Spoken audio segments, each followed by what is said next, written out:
Hello বন্ধুরা, কেমন আছেন সবাই? আর আশা করছি আপনারা সবাই ভালো আছেন। আমি আজকে কোনো বড়সড় ভিডিও বানাচ্ছি না, আজকে আমি সিম্পল ভিডিও বানাবো। আমার সাথে যে ঘটনাটা আগামীকালকে হয়েছে সেই ঘটনার কথাই আমি আজকে বলবো। আগামীকালকে আমার খুব ইচ্ছা হচ্ছিল যে প্রচণ্ড গরম পড়েছে, বন্ধুদের সবাইকে নিয়ে একটুখানি কালনাঘাটে যাই, গিয়ে স্নান করে আসি। দিয়ে আমরা সবাই রেডি হয়ে পড়েছিলাম, দিয়ে বন্ধুরা সবাই মিলে গিয়েওছিলাম কালনাঘাটে। এবার যাওয়ার পরে যা পরিস্থিতি হয়েছিল আসার সময়, সেই ঘটনাটাই আজকে আপনাদের সাথে শেয়ার করব। ঘটনাটা এটাই হয়েছিল যে আমরা সুন্দরভাবে স্নান টান কমপ্লিট করার পর যখন উঠে আসব, তখন এমন একটা ঘটনা হয়, আপনাদেরকে দেখাই, আপনারা দেখুন তাহলে বুঝতে পারবেন। আমার পায়ে কেটে গেছে, এখনো পর্যন্ত ব্যান্ডেজ আছে। বাকিরা সবাই কাজ করছিল, তাদের কিছু হয়নি, আর আমি পা কেটে নিয়ে চলে এসেছি। আর পাটা কিসে কেটেছে সেটাও আমি জানি না কিসে কেটেছে, কিন্তু অনেকটা চিড়ে গেছে।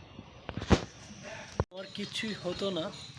ব্যাপারটা হয়েছিল যে স্নান করা কমপ্লিট হয়ে গেছিল, দিয়ে তারপরে যখন উঠে আসব, তখন তোমার একটা কাচের উপর পা পড়ে যায় এবং তারপরে পাটা কেটে গিয়েছে, সেই কারণে তোমার এরকমটা হয়ে গেছে।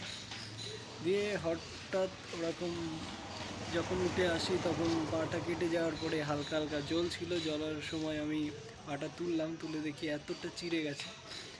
আর সেটা দেখার পরে খানিকক্ষণ একটুখানি মাথাটা ঘুরে উঠলো, তাড়াহুড়ো করে উঠে পড়লাম আর বন্ধুদেরকে বললাম আমার এই হয়েছে।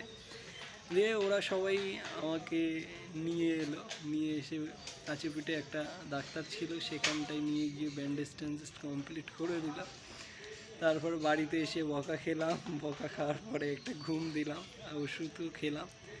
ওষুধ খেয়েই ঘুমিয়েছিলাম প্রায় 3-4 ঘন্টা। ঘুমানোর পরে তারপর ঘুম থেকে উঠেছি, আর এখন সকালবেলা ঘুম থেকে উঠে ভিডিওটা বানাচ্ছি। আর খাওয়া দাওয়ার পরে আবার ওষুধ খাবো। আমি একটা কথাই বলবো, আপনারা যখন কোনো ঘাটে বা কোথাও যাবেন তখন খুব সাবধানে পাটা রাখবেন, যাতে আমার মতো এরকম কোনো পরিস্থিতি আপনাদের সাথে না হয়। সবাই ভালো থাকেন, দেখা হবে আবার একটা ভিডিওতে। সবাইকে অনেক অনেক ভালোবাসা। আর যখন ব্যান্ডেজটা খুলবো তখন ভিডিও বানিয়ে আপনাদেরকে দেখাবো কতটা কেটে গেছে। সবাই ভালো থাকবেন।